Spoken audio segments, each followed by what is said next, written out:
Hello student, तो कैसे हो सभी। उम्मीद करता हूँ सभी अच्छे एंड हेल्दी होंगे। आज से हम लोग स्टार्ट करने वाले हैं plant physiology 11th NCERT Hindi medium. काफ़ी अच्छा खासा वेटेज रखती है प्लांट फिजियोलॉजी। इसके अंदर एनसीईआरटी के अंदर थोड़ा सा सब कुछ मिक्सअप करके दे रखा है, तो हम इस एनसीईआरटी को इस तरह से पढ़ेंगे कि अपने सारे नोट्स है वो भी कवर हो जाए और एनसीईआरटी की हर एक लाइन हमको समझ में आ जाए। ठीक है, तो चलिए स्टार्ट करते हैं हम लोग 11th एनसीईआरटी का चैप्टर नंबर 11, जो कि प्लांट फिजियोलॉजी का सबसे फर्स्ट चैप्टर होता है, जिसका नाम है ट्रांसपोर्ट इन प्लांट्स, यानी पादपों के अंदर परिवहन। ओके, ठीक है। तो कोई नॉर्मल सी बात है, पहले हमको कुछ क्वेश्चंस इसने बता रखे हैं जिनकी जो आंसर होता है वो हम इसी चैप्टर के अंदर देखने वाले हैं। पहला, क्या आपको कभी आश्चर्य नहीं हुआ कि वृक्षों की सबसे ऊंची शिखर तक पानी कैसे पहुंचता है, या फिर इस बात के लिए कि पदार्थ एक कोशिका से दूसरी कोशिका की ओर कैसे बढ़ जाते हैं, जो कि समान पदार्थ यानी समान प्रकार से एक ही दिशा के अंदर चलते हैं। क्या इन तत्वों को आगे बढ़ने के लिए कोई उपापचयी ऊर्जा की आवश्यकता भी होती है क्या? तो ये इतने सारे क्वेश्चंस हमको दे रखे हैं जिनका आंसर, जिनकी जो प्रोसेस होती है ये किस तरह से होता है, ये सारी प्रोसेस हम लोग इसी चैप्टर के अंदर कवर करने वाले हैं। क्लियर सी बात है? ओके। एक चीज मैं आपको और बताना चाहूंगा कि जो पेड़ पौधे होते हैं उनके अंदर जंतुओं की अपेक्षा अधिक दूरी तक अणुओं को ले जाने की आवश्यकता होती है, क्योंकि जो जंतुएं होती है, जो एनिमल्स होते हैं, उनकी जो हाइट होती है वो कम होती है कंपेरिजन टू प्लांट्स। क्योंकि प्लांट्स की हाइट ज़्यादा लंबी होती है तो इनको ज़्यादा दूरी तक ट्रांसपोर्ट करने की आवश्यकता होती है। हालांकि इनके अंदर किसी भी प्रकार का परिवहन तंत्र भी नहीं होता। हमारी बॉडी में तो सिस्टम वगैरह प्रेजेंट होते हैं, जैसे सर्कुलेटरी सिस्टम हो गया, लेकिन प्लांट के अंदर ऐसा कोई भी परिवहन तंत्र नहीं होता है। क्लियर सी बात है? ओके। जैसे आपको पता होगा, जड़ों के द्वारा जो पानी ग्रहण किया जाता है वो प्लांट के हर एक पार्ट तक पहुंचाया जाता है। ठीक है, वही अगर बात करें लीफ के अंदर, जो फोटोसिंथेटिक प्रोसेस के थ्रू फूड का फॉर्मेशन होता है वो प्लांट की जड़ों तक पहुंचाया जाता है। ठीक है, मृदा की गहराई में अंतःस्थित जड़ों के शीर्ष तक वो पहुंचाया जाता है। ये पॉइंट क्लियर हो गया? ठीक है। अब ये कौन कौन से मेथड्स से जाते हैं, किस तरह से ये एक जगह से दूसरी जगह मूव करते हैं, ट्रांसपोर्ट होते हैं, ये सभी बातें हम लोग इसी चैप्टर के अंदर कवर करने वाले हैं। एक चीज मैं आपको और बताना चाहूंगा, ट्रांसपोर्ट जो होता है वो दो टाइप का होता है। ट्रांसपोर्ट कितने टाइप का होता है? दो टाइप का होता है। एक तो शॉर्ट डिस्टेंस ट्रांसपोर्ट, और एक होता है लॉन्ग डिस्टेंस ट्रांसपोर्ट।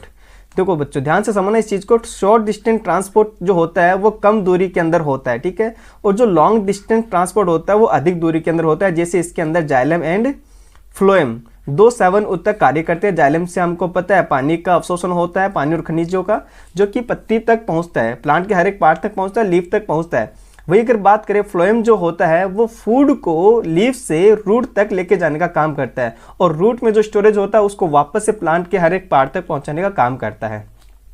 ये जो लॉन्ग डिस्टेंस ट्रांसपोर्टेशन होता है, ठीक है, अधिक दूरी का जो परिवहन होता है उसको हम लोग बोलते हैं ट्रांसलोकेशन। क्या बोलते हैं उसको हम लोग? ट्रांसलोकेशन, यानी स्थानांतरण बोलते हैं। बच्चों याद रखना, काफी इंटरेस्टिंग और काफी इंपॉर्टेंट ये वर्ड है ट्रांसलोकेशन यानी स्थानांतरण। आगे हम लोग इसको देखने वाले हैं। ओके, तो पहले इसके रीड आउट करते हैं। यह गतिशीलता लघु दूरी तक यानी कि शॉर्ट डिस्टेंस तक, या फिर ऐसे कई कोशिका के अंदर या कोशिका की जो झिल्ली होती है उसके आर पार हो सकता है। उत्तकों के अंतर्गत यानी एक कोशिका से दूसरी कोशिका तक हो सकता है। यह तो होता है शॉर्ट डिस्टेंस वाला। ठीक है, ओके। अब बात करते हैं आगे इसकी, ध्यान से समझना।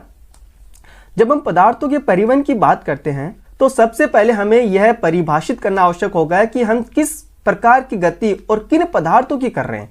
यानी यहां पर वो पदार्थ भी मैटर करता है, ठीक है, और वो किस प्रकार की गति होती है ये भी मैटर करता है। जैसे कि ध्यान समझना, जैसे जो फ्लावरिंग प्लांट होते हैं इनमें पदार्थों का जो परिवहन होता है, जिनमें से किस किस चीज का परिवहन होगा? वाटर, खनिज पोषक पदार्थ, कार्बनिक पोषक। कार्बनिक पोषक जो होता है वो फूड होता है। बच्चों याद रखना, क्या होता है? ये फूड होता है।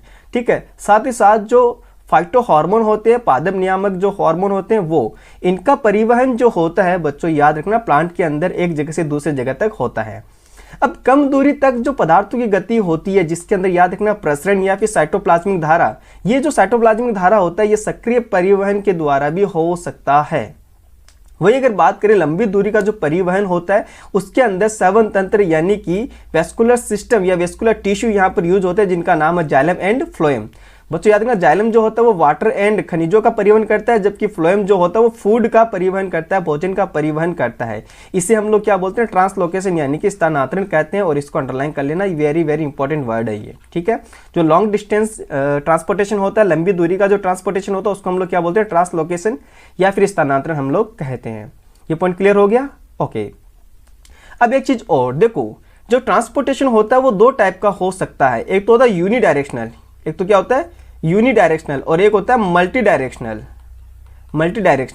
यूनिडायरेक्शनल होता है वो एक ही दिशा की ओर जाता है, और मल्टी डायरेक्शनल होता है वो बहुत सारी दिशा की तरफ होता है। देखो यूनिडायरेक्शनल क्या होता है, मान लो कोई प्लांट है, ठीक है, मान लो कोई प्लांट है और ये इसकी रूट है, तो इसने क्या किया, रूट से वाटर अब्जॉर्ब किया और प्लांट जो होता है वो अपनी लीफ तक, ये मान लो इसकी लीफ है, ओके, लीफ तक पानी आता है, पानी आने के बाद लीफ के अंदर जो स्टोमेटा होते हैं वो ओपन होते हैं, और जो एक्स्ट्रा पानी होता है वो इवेपोराइज हो जाता है, वाष्पित हो जाता है और एनवायरनमेंट में चला जाता है। ऐसा नहीं है कि बचा हुआ पानी जो होता है वो वापस रूट की तरफ हो, ऐसा बिल्कुल भी नहीं होता है। कहने का मतलब है पानी का जो ट्रांसपोर्टेशन होता है, परिवहन होता है, वो एक दिशीय होता है, ठीक है। वाटर यानी पानी का जो परिवहन होता है वो एक ही दिशीय होता है। वही अगर बात करें कुछ खनिज पदार्थ होते हैं, या फिर ऐसे बोले कि फूड जो होता है, कार्बनिक पदार्थ जो होता है, उसका परिवहन बहुदिशात्मक होता है। वो कैसे, वो भी समझना। मान लो लीफ के अंदर भोजन का निर्माण हो गया प्रकाश संश्लेषण के द्वारा। अब इसके अंदर जो भोजन का निर्माण हो गया है, तो कुछ पार्ट जो होते हैं भोजन का वो लीफ यूज कर लेती है, अदर जो प्लांट के पार्ट होते हैं जहां पर फूड की रिक्वायरमेंट होती है वो यूज कर लेते हैं, क्योंकि आपको पता है फूड की रिक्वायरमेंट बहुत ज़्यादा जरूरी होती है प्लांट को, जिससे वो एनर्जी का निर्माण कर सकें। अब जो एक्स्ट्रा फूड बन जाता है उसको ये स्टोरेज कर लेता है भंडारण गृह के अंदर। मान लो रूट के अंदर वो स्टोरेज कर लेगा, या फिर वो फ्रूट के फॉर्म में स्टोरेज कर लेगा, ठीक है। मान लो नेक्स्ट डे जो होता है वो धूप नहीं आती है, उस कंडीशन के अंदर यहाँ पे प्रकाश संश्लेषण की क्रिया नहीं होती है। तो याद रखना, जब प्रकाश संश्लेषण की क्रिया नेक्स्ट डे नहीं होती है तो उस कंडीशन के अंदर जो स्टोरेज फूड होता है वो वापस से लीफ तक जाता है, और लीफ तक भी जाएगा और प्लांट के हर एक अदर पार्ट की ओर भी जाता है। क्लियर हो गया। इसलिए बच्चों याद रखना, जो कार्बनिक और खनिज पोषक होते हैं उनका परिवहन तो होता है बहुदिशात्मक, जबकि जाइलम के द्वारा जो पानी का परिवहन होता है वो कैसा होता है, एक दिशात्मक होता है। यहाँ पर एक चीज और दे रखा है, ध्यान से देखना, खनिजों का, इसमें भी खनिज दे रखा है और इसमें भी खनिज पोषक पदार्थ दे रखा है। बच्चों याद रखना, मोस्टली जो खनिज पोषक पदार्थ होते हैं वो बहुदिशात्मक होते हैं, याद रखना, और जो पानी होता है, जो वाटर होता है, वही मोस्टली एक दिशात्मक होता है, याद रखना इस चीज को। क्लियर हो गया, ओके। इसके आगे इसने बता भी रखा है कि प्रकाश संश्लेषण पत्तियों द्वारा संश्लेषित कार्बनिक यौगिकों को पौधे के सभी अंगों, या जिसमें भंडार अंग भी होते हैं, यानी जहाँ पर स्टोरेज होता है फूड का, वो भी सम्मिलित है, वहां तक पहुंचाया जाता है, और बाद में इन्हीं जो स्टोरेज फूड होता है इन्हीं को वापस से हम लोग परिवहन करके इनका यूज कर लेते हैं प्लांट का other part, different part. Clear हो गया इतना, ठीक है। अब जड़ के द्वारा जो पोषक तत्व हो गया उनको जड़ों द्वारा ग्रहण करके उसे तने, पत्ती या फिर वृद्धि क्षेत्रों तक भेजा जाता है, ठीक है। जब किसी पौधे का कोई भाग जरा अवस्था, यानी मान लो अब ये डैमेज होने वाला है, तो अपना प्लांट क्या करेगा, उस लीफ से या उस पार्ट से, उस टिश्यू से जो डैमेज होने वाला है, उससे जो पोषक तत्व होते हैं उनको वापस ले लेता है। तभी मैंने कहा था कि ये जो होता है वो बहुदिशात्मक होता है, ठीक है ना। खनिज जो पोषक जो होते हैं वो बहुदिशात्मक होते हैं। तो हार्मोन का पादप वृद्धि जो नियामक होता है, हार्मोन या फिर पादप वृद्धि जो नियामक होते हैं, तथा अन्य रसायन उत्तेजक, ये भी परिवहनित होते हैं, ये भी ट्रांसपोर्ट होते हैं। हालांकि इनकी मात्रा जो होती है वो बहुत कम होती है। कई बार तो ये एक ध्रुवीय का मतलब क्या होता है, यूनिडायरेक्शनल समझ लो आप, एक दिशीय होते हैं, ठीक है। और जहां पर ये संश्लेषित होते हैं वहां से दूसरे भाग तक ये ट्रांसपोर्ट होते हैं।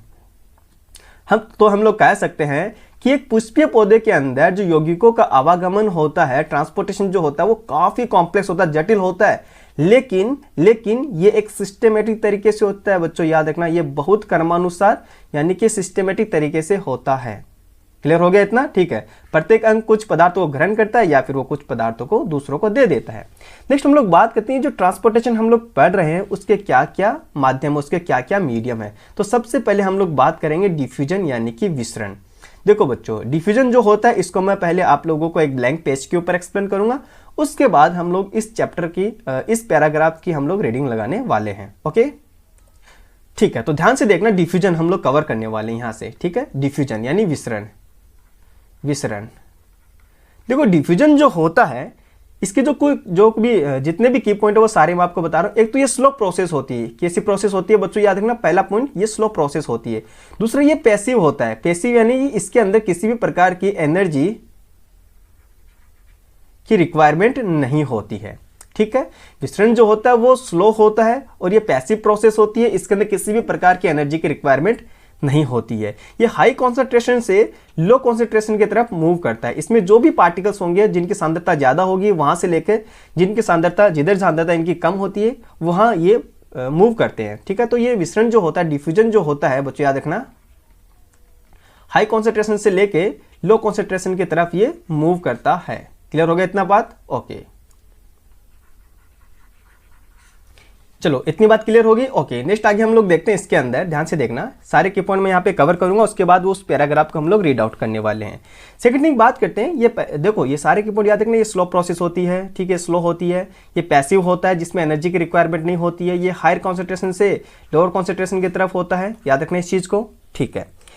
नेक्स्ट की पॉइंट की बात करते हैं, किसी भी लिविंग सिस्टम पर डिपेंड नहीं करता बच्चों, ये जीवित ये तंत्र पर डिपेंड नहीं करता, यानी जरूरी नहीं है कि जहां पर विसरण हो वो लिविंग होस्ट के अंदर ही हो।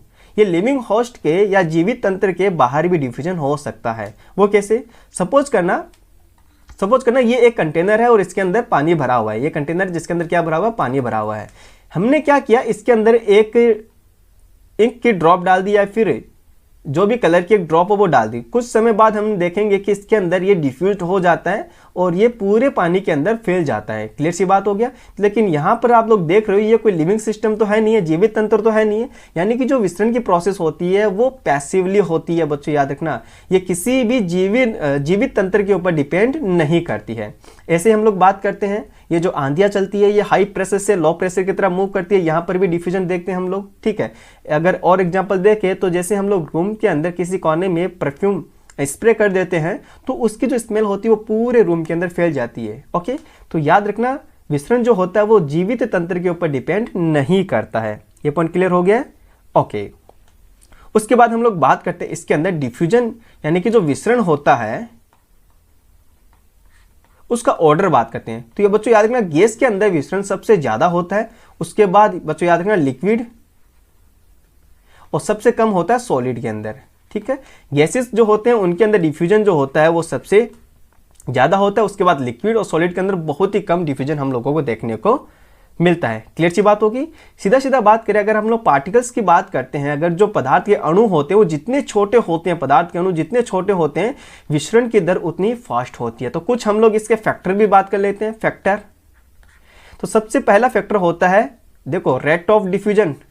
ये समानुपाती होता है टेम्परेचर, यानी जितना ज्यादा तापमान बढ़ाओगे डिफ्यूजन की जो दर होती है उतनी ही ज्यादा बढ़ जाएगी। ये डायरेक्टली प्रोपोर्शनल होता है प्रेशर, यानी जितना ज्यादा दाब बढ़ेगा डिफ्यूजन की जो रेट होती है उतनी ज्यादा बढ़ेगी, ठीक है। ये ये व्युत्क्रमानुपाती होता है, साइज। अणुओं की जो साइज होती है वो जितनी ज्यादा हो जाएगी तो डिफ्यूजन जो रेट होती है वो कम हो जाएगी। इसलिए मैंने कहा था जितने छोटे छोटे पार्टिकल्स होंगे अणुओं के, डिफ्यूजन की जो रेट होती है उतनी ही फास्ट होती है। ये सारे पॉइंट क्लियर हो गए? ओके, अब हम लोग बात करते हैं इसके सिग्निफिकेशन की। किसकी बात करेंगे अब इसके अंदर? सिग्निफिकेशन। तो ध्यान से सुनना सिग्निफिकेशन भी। ओके, ध्यान से देखना सिग्निफिकेशन। सबसे पहले देखो प्लांट के अंदर ये अकेला एक माध्यम होता है जो गैसेस गति करता है। बच्चों याद रखना गैसीय गति। तो इससे याद रखना है बच्चों ये गैसीय गति करने का one of the best method होता है प्लांट्स के अंदर, यानी इसी के द्वारा गैसेस के मूवमेंट देखने को मिलता है। साथ ही साथ बात करें तो ये जड़ों के द्वारा जल का अवशोषण करने में, ठीक है। उसके अलावा हम लोग बात करें तो ये वाष्पोसर्जन के अंदर ये हेल्प करता है, सर्जन के अंदर ये हेल्प करता है, ठीक है। उसके अलावा बात करें तो प्लांट के अंदर जो हार्मोन होता है वो डिफ्यूजन के द्वारा ही विसरित होते हैं। हार्मोन में मोस्टली याद रखना आप ऑक्सीटोसिन, ठीक है। तो ये सारे इसके सिग्निफिकेशन है। तो जो इंपॉर्टेंट सिग्निफिकेशन है वो आपको याद रखना है, गैसियस गति का one of the best method होता है, सिंगल मेथड होता है जो कि डिफ्यूजन के द्वारा ही होता है। ये सारे की पॉइंट आपको याद हो गए। अब चलते हैं अपन लोग उसके अंदर, ठीक है। तो अब हम लोग पढ़ेंगे उस पैरा को हम लोग अच्छे से देखने वाले हैं। चलिए ध्यान से देखना इस पैरा को, बहुत ही ईजी है। विसरण जो होता है वो एक निष्क्रिय होता है, यानी पैसिव प्रोसेस होती है। यह एक कोशिका के या कोशिका के एक भाग से दूसरे भाग तक या फिर कोशिका से अन्य कोशिका तक कम दूरी तक ये होता है, यानी याद रखना ये शॉर्ट डिस्टेंस तक ही होता है। पहला पॉइंट क्लियर हो गया, ठीक है। पत्तियों के अंतरकोशीय स्थान से बाह्य वातावरण तक कुछ भी हो सकता है, सीधी सी बात है, शॉर्ट डिस्टेंस तक होता है। इसमें ऊर्जा का खर्च नहीं होता है, एटीपी रूपी जो ऊर्जा होती है वो इसके अंदर खर्च नहीं होती है। विसरण के अंदर अणु जो होते हैं वो अनियमित रूप से गति करते हैं, जिससे अगर आप लोग बोले कि पदार्थ उच्च सांद्रता से निम्न सांद्रता वाले क्षेत्र के अंदर जाते हैं, यानी हायर कॉन्सेंट्रेशन से लोअर कॉन्सेंट्रेशन के अंदर पदार्थ का मूवमेंट होता है। डिफ्यूजन जो होता है वो स्लो प्रोसेस होती है, धीमी प्रक्रिया होती है, यह जीवित तंत्र पर निर्भर नहीं करती है, लिविंग सिस्टम के ऊपर डिपेंड नहीं करती है, ठीक है। विसरण जो होता है वो गैसेस के अंदर सबसे ज्यादा होता है, उसके बाद लिक्विड में होता है और सबसे कम ये ठोस में होता है, ओके। और प्लांट के अंदर विसरण बहुत ही ज्यादा इंपॉर्टेंट है, क्योंकि पादप शरीर में गैसीय गति का यह केवल सिंगल माध्यम होता है। बच्चों याद रखना, इंपॉर्टेंट लाइन है ये, ठीक है। अब उसके फैक्टर की बात कर उसके रेट की बात कर लेते हैं, ठीक है। तो कौन कौन से इसके फैक्टर है जो इसके रेट को प्रभावित करते हैं, ठीक है, ध्यान से देखना। सबसे पहले बात करते हैं सांद्रता की प्रवणता, ठीक है, यानी सांद्रता प्रवणता जितना ज्यादा होगा एक साइड, तो उससे निम्न सांद्रता की तरफ पदार्थ फास्टली मूव करते हैं। इसके अलावा बात करें तो झिल्ली की पारगम्यता, यानी जिस झिल्ली के द्वारा ये विसरण हो रहा है, अगर वो झिल्ली की पारगम्यता जितनी ज्यादा होगी विसरण की दर भी उतनी ही फास्ट होगी। तापमान जितना ज्यादा होगा विसरण की दर उतनी ज्यादा होगी, दाब जितना ज्यादा होगा विसरण की दर भी उतनी ही ज्यादा होगी। एक चीज और याद रख लेना, जो कि आगे सुसाध्य विसरण के अंदर दे रखा है, तो इसके अंदर मैं इसी का फैक्टर है जो इसको आपको बता रहा हूं, ध्यान समझना। विसरण की दर जो होती है पदार्थ के आकार पर निर्भर करती है, याद रखना। जितना बड़ा आकार होगा विसरण की दर उतनी कम हो जाएगी और जितना छोटा आकार होगा विसरण की दर उतनी ही ज्यादा होती है। यह तो पहले से स्पष्ट है कि लघु पदार्थ यानी जो छोटे पदार्थ होते हैं वो तेजी से यानी तेज गति से विसरण करते हैं। क्लियर हो गया? तो ये जो लाइन है ये इसकी लाइन है बच्चों, याद रखना, ये फैक्टर की लाइन है, ओके। अब हम लोग बात करेंगे इसके अंदर फैसिलिटेटेड डिफ्यूजन या फिर जिसको हम लोग बोलते हैं सुसाध्य विसरण। ये जो सुसाध्य विसरण होता है ये क्यों बोलते हैं? देखो फैसिलिटेटेड का मतलब क्या होता है, ध्यान से समझना। सपोज करना ये प्लाज्मा मेम्ब्रेन है, ठीक है, ये कोशिका झिल्ली है, तो यहां से जो लिपिड के या लिपिड सोल्यूबल जो पार्टिकल्स होते हैं वो तो आसानी से इसके अंदर मूव हो जाते हैं, आसानी से इसको क्रॉस कर लेते हैं। लेकिन जो हाइड्रोफिलिक पार्टिकल्स होते हैं, जो जलरागी पार्टिकल्स होते हैं, जलरागी जो पार्टिकल्स होते हैं बच्चों याद रखना, मैं यहाँ पे पेन चेंज कर रहा हूँ, ओके। जो जलरागी पार्टिकल्स होते हैं वो इस झिल्ली के द्वारा आसानी से क्रॉस नहीं हो पाते, आसानी से नहीं जा पाते। तो क्या करता है, इस झिल्ली के अंदर जो प्रोटीन्स होते हैं ये एक चैनल यानी टनल का निर्माण कर लेते हैं, गुफा का निर्माण कर लेते हैं। कैरियर प्रोटीन जो होती है वो गुफा का निर्माण कर लेते हैं। ये जो पार्टिकल होते हैं वो इन टनल के द्वारा आर पार जाते हैं, इन टनल के द्वारा क्रॉस होते हैं बच्चों, याद रखना, ठीक है। यानी कि इनके लिए ये एक फैसिलिटी प्रोवाइड करवा देते हैं, ठीक है, ओके। तभी इसका नाम आ गया फैसिलिटेटेड डिफ्यूजन। ये भी है एक तरह का क्या है, डिफ्यूजन ही है, विसरण ही है, यानी कि अधिक सांद्रता से निम्न सांद्रता की तरफ ये मूव करते हैं, ओके। अब देखो इसको अच्छे से पढ़ते हैं। विसरण जो होता है ये अपने लाइन कवर कर ली थी, ध्यान से देखना। किसी पदार्थ का विसरण झिल्ली के प्रमुख जो लिपिड में घुलनशील पदार्थ होते हैं उन पे निर्भर करता है, यानी जो पदार्थ लिपिड में घुलनशील होता है उसके अंदर तो डिफ्यूजन इजीली हो जाता है। लेकिन बच्चों याद रखना, जिस पदार्थ का अंश या मोइटी जलरागी हो, मोइटी यानी उसका नेचर मान लो आप, अगर उसका नेचर जलरागी होता है, हाइड्रोफिलिक होता है, तो वह इस झिल्ली के आर पार कठिनाई से गुजरता है, यानी डिफिकल्टी से वो मूव करता है, जाता ही नहीं है मोस्टली, याद रखने चीज को। अतः उसकी गति को सुगम बनाने के लिए यहाँ पर झिल्लिका की जो प्रोटीन होते हैं वो स्थान देती है, यानी इसकी जो प्रोटीन होती है वो टनल का निर्माण करती है, एक चैनल का निर्माण करती है बच्चों, याद रखना। और इसके द्वारा ही पदार्थ इस झिल्ली के आर पार आ जा सकते हैं। याद रखना, उन्हीं पदार्थों के लिए ये प्रोटीन रिक्वायर्ड होती है जिन पदार्थों का नेचर कैसा होता है, हाइड्रोफिलिक होता है, हाइड्रोफिलिक होता है, वेरी वेरी इंपॉर्टेंट। जलरागी जो होते हैं उन्हीं के द्वारा ही ये सुसाध्य विसरण देखने को मिलता है। इतना पॉइंट क्लियर हो गया, ठीक है। जबकि अणुओं के अंदर विसरण के लिए सांद्रता प्रवणता निश्चित तौर पर पहले से उपस्थित होनी चाहिए। आपको पता होना चाहिए एक साइड इसके जो पार्टिकल्स की सांद्रता है वो ज्यादा होनी चाहिए और दूसरी साइड जो है वो कम होनी चाहिए। तो ये जो सांद्रता प्रवणता होती है पहले से ही विद्यमान होनी चाहिए। इसी के अकॉर्डिंग अधिक सांद्रता से निम्न सांद्रता की तरफ पदार्थों का मूवमेंट होता है, ठीक है। भले ही प्रोटीन की मदद से हो रहा हो, इस प्रोसेस को हम लोग क्या बोलते हैं, सुसाध्य विसरण यानी कि फैसिलिटेटेड डिफ्यूजन बोलते हैं। एक चीज मैं आपको और बताना चाहूंगा इसके अंदर, ध्यान से देखना। चलते हैं अपन ब्लैंक पेज के ऊपर, ध्यान से देखना। मान लो ये है प्लाज्मा झिल्ली, प्लाज्मा मेम्ब्रेन, ठीक है। और इसके बीच बीच में क्या धसी हुई है, प्रोटीन्स धसी हुई है। समझ गए आप, ठीक है। अब देखो इधर कंसंट्रेशन किसी पार्टिकल्स की बहुत ज़्यादा है, ठीक है, किसी पदार्थ की कंसंट्रेशन या सांद्रता बहुत ज़्यादा है, इधर जो कंसंट्रेशन है वो कम है। ये जो पदार्थ होता है वो कैसा है बच्चों, याद रखना, ये है हाइड्रोफिलिक, हाइड्रोफिलिक है यानी जलरागी है।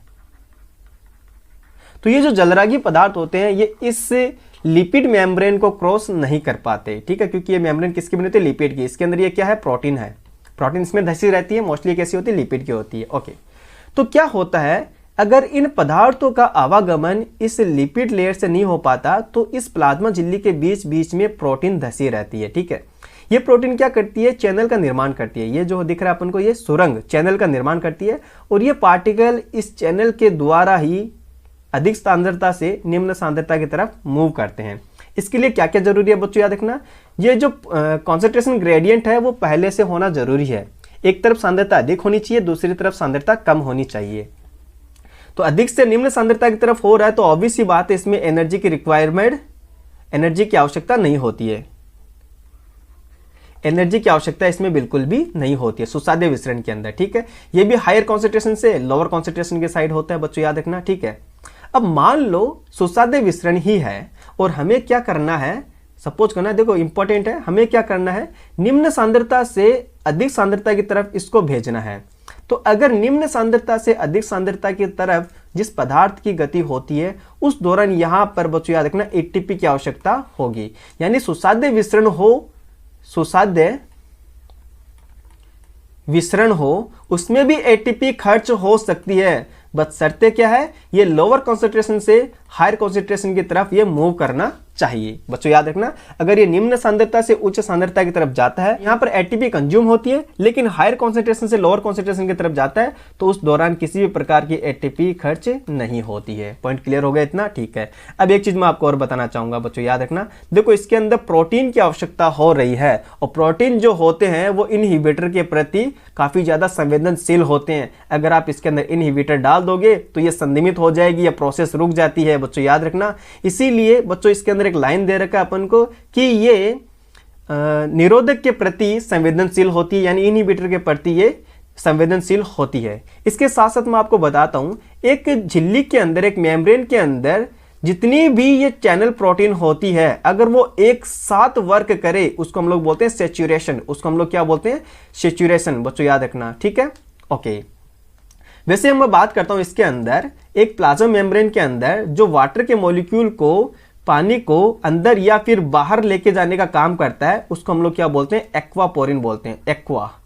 एक्वापोरिन, देखो एक्वा जो होता है उसका मतलब क्या होता है, वाटर होता है, H2O होता है। एक्वा का मतलब क्या होता है बच्चों, याद रखना, वाटर होता है, H2O होता है। क्लियर हो गया, ठीक है। तो अपनी जो सेल मेम्ब्रेन होती है इसके अंदर 8 एक्वापोरिन पाए जाते हैं, 8 एक्वापोरिन्स प्रेजेंट होते हैं, और ये 8 एक्वापोरिन जब एक साथ वर्क करते हैं उसी को हम लोग बोलते हैं सैचुरेशन, यानी कि संतृप्त अवस्था। तो चलिए अब रीडिंग लगाते हैं अपने एनसीईआरटी की। ओके, ध्यान से देखना, अब देखो आसानी से पता चल जाएगा ये क्या लिखा हुआ है। सुसाध्य विसरण में पदार्थों को झिल्ली के आर पार करने में विशिष्ट प्रोटीन मदद करती है और इसमें एटीपी ऊर्जा का भी व्यय नहीं होता है। ध्यान से देखना, सुसाध्य विसरण अगर निम्न से उच्च सांद्रता में पूर्ण परिवहन नहीं कर सकता, अतः इस कारण ऊर्जा निवेश की आवश्यकता होती है। बच्चों याद रखना, ऊर्जा निवेश की आवश्यकता कब होती है, जब ये निम्न से उच्च की तरफ होता है। बच्चों याद रखना, जब ये निम्न से उच्च की तरफ होता है तब इसमें ऊर्जा की रिक्वायरमेंट होगी, जब ये हायर टू लोअर कॉन्सेंट्रेशन की तरफ इसका मूवमेंट होता है तब इसमें किसी भी प्रकार की ऊर्जा की आवश्यकता नहीं होती है। परिवहन की गति की दर तब अधिकतम होती है जब सारी प्रोटीन एक साथ काम करे, ठीक है। सुसाध्य विसरण अति विशिष्ट होता है, स्पेसिफिक होता है। क्यों होता है, क्योंकि इसके अंदर सेल मेम्ब्रेन यूज हो रही है, ठीक है, क्योंकि इसके अंदर प्रोटीन्स यूज हो रही है, इसलिए यह कोशिका को पदार्थों के ग्रहण के लिए चयन करने में की छूट प्रदान करता है। इसका मतलब क्या है बच्चों, याद रखना, ध्यान से देखना, मैंने कहा ना ये जो चैनल प्रोटीन होती है ये उन्हीं पार्टिकल्स को मूव करने देती है जो हाइड्रोफिलिक होते हैं, ठीक है। तो एक प्रकार से स्पेसिफिक हो गई, ठीक है। यह निरोधकों के प्रति संवेदनशील होते हैं। मैंने जैसे कहा था कि इनहिबिटर के प्रति ये बहुत ही ज़्यादा संवेदनशील होती है। अगर आप इसके अंदर इनहिबिटर मिला दोगे तो ये जो चैनल प्रोटीन होती है क्लोज हो जाती है। इतना पॉइंट क्लियर हो गया? ठीक है। नेक्स्ट हम लोग बात करते हैं अणुओं को आर पार जाने के लिए झिल्लिका में मौजूद प्रोटीन रास्ता बनाती है। जैसे हमने बात कर ली थी, कुछ रास्ते हमेशा खुले रहते हैं और कुछ नियंत्रित हो जाते हैं। कुछ बड़े होते हैं जो विभिन्न प्रकार के अणुओं को आर पार जाने की छूट देते हैं। एक वर्ड आता है पोरिन। पोरिन जो होता है वो एक प्रकार की प्रोटीन है जो प्लास्टिड, माइटोकॉन्ड्रिया और बैक्टीरिया की बाह्य झिल्ली में बड़े आकार के छिद्रों का निर्माण करती है। इंपॉर्टेंट लाइन है बच्चों, याद रखना, इंपॉर्टेंट लाइन है, वेरी वेरी इंपॉर्टेंट है, इसको आप अच्छे से रीड आउट करना। ठीक है, ध्यान से देखना। पोरिन जो होता है वो एक प्रकार की प्रोटीन है जो प्लास्टिड, माइटोकॉन्ड्रिया और बैक्टीरिया इनकी बाह्य झिल्ली के अंदर बड़े आकार के छिद्रों का निर्माण करती है ताकि झिल्ली में से होकर प्रोटीन के छोटे साइज के जो पार्टिकल्स होते हैं, अणु जो होते हैं, वो आसानी से विस्तृत हो सके। क्लियर हो गया इतना? ठीक है। पोरिन के अंदर एक स्पेसिफिक लोग पोरिन पढ़ेंगे जिसका नाम है एक्वापोरिन। क्या नाम है उसका? एक्वापोरिन। जैसे मैंने अभी आपको बताया भी था, एक्वापोरिन। देखो, बाह्य कोशिकीय अणु परिवहन प्रोटीन पर बंधित रहते हैं। यही परिवहन प्रोटीन बाद में घूर्णित होकर कोशिका के भीतर अणु को मुक्त कर देता है। समझना ध्यान से, जैसे कि डायग्राम में भी दे रखा है। देखो, ये कोई प्रोटीन है, इसके अंदर क्या होगा, पार्टिकल्स यहाँ पे आके चिपक जाता है, ठीक है, बाइंड हो जाता है, फिर ये क्या करता है, ऐसा मूव करता है, ऐसा घूम जाता है। तो जैसे ये घूम जाएगा तो ये पार्टिकल क्या हो जाएगा, ये अणु जो हो जाएगा वो अंदर मूव कर देते हैं। देखो यहाँ पर अंदर आ गया, ठीक है, वापस से कोई दूसरा वाला चिपकेगा, वापस से ये घूम जाएगा, वापस से ये पार्टिकल जो होगा वो इस झिल्लिका के अंदर आ जाता है। उदाहरण के तौर पर जलमार्ग जो कि 8 तरह की एक्वापोरिन से बना होता है। ध्यान से देखना, वाटर का जो मूवमेंट होता है वो कौन से पोरिन से होता है बच्चों, याद रखना, एक्वापोरिन से होता है। वाटर का जो मूवमेंट होता है वो एक्वापोरिन से होता है। और कितनी होती है ये? 8 एक्वापोरिन होती है। इतना वर्ड क्लियर हो गया? ठीक है। अब हम लोग बात करेंगे, इसी के अंदर 3 टर्म्स आता है, सिम्पोर्ट, एंटीपोर्ट और यूनिपोर्ट। तो पहले इनको हम लोग बात करते हैं, डायग्राम से समझते हैं, उसके बाद हम लोग एनसीईआरटी रिवीजन करेंगे। ध्यान से देखना अभी, ठीक है। एक तो आता है सिम्पोर्ट, एक आता है एंटीपोर्ट और एक आता है यूनिपोर्ट। ध्यान से देखना, ये वैसे ही प्लाज्मा मेम्ब्रेन है, इसके अंदर ये झिल्ली का प्रोटीन लगी हुई है, ठीक है। ये दूसरी प्लाज्मा मेम्ब्रेन है, इसके अंदर भी ये प्रोटीन्स लगी हुई है, ठीक है। ये तीसरी प्लाज्मा मेम्ब्रेन है, इसके अंदर भी ये प्रोटीन्स लगे हुए हैं, ठीक है। इधर जो होगा वो पार्टिकल्स की जो कंसंट्रेशन होगी वो बहुत ज्यादा है, मान लो, ठीक है। सिम्पोर्ट जो होता है इसके अंदर क्या होता है, एक साथ, बच्चों याद रखना, एक साथ 2 पार्टिकल्स इस झिल्लिका के थ्रू पार जाता है, आर पार जाता है। एक साथ, याद रखना, एक साथ एक ही दिशा में 2 पार्टिकल्स मूव करते हैं। जबकि एंटीपोर्ट के अंदर क्या होता है, एक साथ 2 पार्टिकल अपोजिट डायरेक्शन के अंदर मूव करता है। यानी एक झिल्लिका के अंदर जा रहा है तो दूसरा झिल्लिका के बाहर आ रहा है। क्लियर हो गया? एक झिल्लिका के अंदर जा रहा है तो दूसरा झिल्लिका के बाहर आता है। यूनिपोर्ट के अंदर क्या होता है, एक बार में केवल एक ही पार्टिकल्स इस झिल्लिका के थ्रू जाता है, जो कि हायर कॉन्सेंट्रेशन से लोअर कॉन्सेंट्रेशन की तरफ ये मूव करता है। तो सिम्पोर्ट पता चल गया, दोनों पार्टिकल्स एक साथ मूव करते हैं झिल्लिका के आर पार। एंटीपोर्ट के अंदर 2 पार्टिकल्स, एक तो अंदर जाता है दूसरा बाहर आता है। और यूनि का मतलब होता है एक, जिसमें एक ही पार्टिकल हायर कॉन्सेंट्रेशन से लोअर कॉन्सेंट्रेशन की तरफ ये मूव करते हैं। चलिए अब रीड आउट करते हैं अपनी एनसीईआरटी को। तो ध्यान से देखना, यूनिपोर्ट जो होता है इसके अंदर एक बार में एक ही पार्टिकल झिल्लिका के द्वारा जाता है।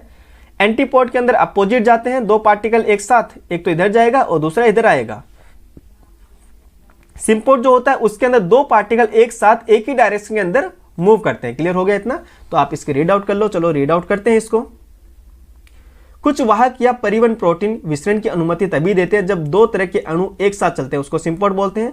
दोनों अणु एक ही दिशा में झिल्लिका को पार करते हैं, बिल्कुल। जबकि एंटीपोर्ट के अंदर उल्टी दिशा में चलते हैं, ठीक है। जब एक अणु दूसरे अणु से स्वतंत्र होकर झिल्लिका को पार करता है तब यूनिपोर्ट, यानी यूनिपोर्ट के अंदर केवल एक अणु होता है। सिम्पोर्ट में 2 अणु होते हैं जो एक साथ मूव करते हैं, और एंटीपोर्ट के अंदर भी 2 अणु होते हैं जो अपोजिट डायरेक्शन के अंदर मूव करते हैं। इतना पॉइंट क्लियर हो गया? ठीक है। अब बात करते हैं एक्टिव ट्रांसपोर्टेशन यानी सक्रिय परिवहन। अच्छा, एक चीज मैं आपको और बताना चाहूंगा सुसाध्य विसरण के अंदर, ध्यान से देखना, सुसाध्य विसरण के अंदर, ठीक है, इंपॉर्टेंट है, इंपॉर्टेंट है, देखना ध्यान से। सुसाध्य विसरण क्या था, हायर कंसंट्रेशन से लोअर कंसंट्रेशन की तरफ पदार्थों का मूवमेंट हो रहा था, ठीक है, ठीक है। किसके द्वारा हो रहा था? वो झिल्लिका के द्वारा हो रहा था, इसमें झिल्लिका के द्वारा हो रहा था। देखो, अधिक से लो की तरफ जाता है उसको हम लोग क्या बोलते हैं, डाउन हिल। डाउनहिल, ये क्या था, डाउनहिल प्रोसेस है, अधिक से कम की तरफ आना डाउनहिल प्रोसेस है। बच्चों याद रखना, ये आएगा अपने क्वेश्चन इसी से बनते हैं, डाउनहिल प्रोसेस है। तो सुसाध्य विसरण जो होता है वो डाउनहिल प्रोसेस होती है। पॉइंट क्लियर हो गया, ठीक है। अब बात करते हैं हम लोग सक्रिय परिवहन यानी कि एक्टिव ट्रांसपोर्टेशन की बात करते हैं।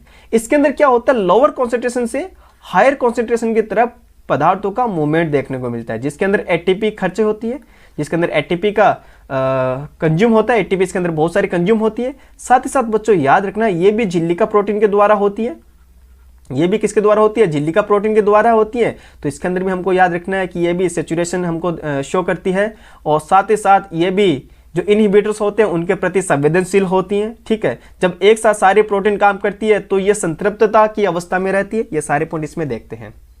सांद्रता प्रवणता के विरुद्ध यानी अपोजिट अणुओं का पंप करने में ऊर्जा का उपयोग होता है। ठीक है, सक्रिय परिवहन झिल्ली का प्रोटीन द्वारा पूर्ण किया जाता है। झिल्ली का प्रोटीन की देखो इसमें आवश्यकता होती है।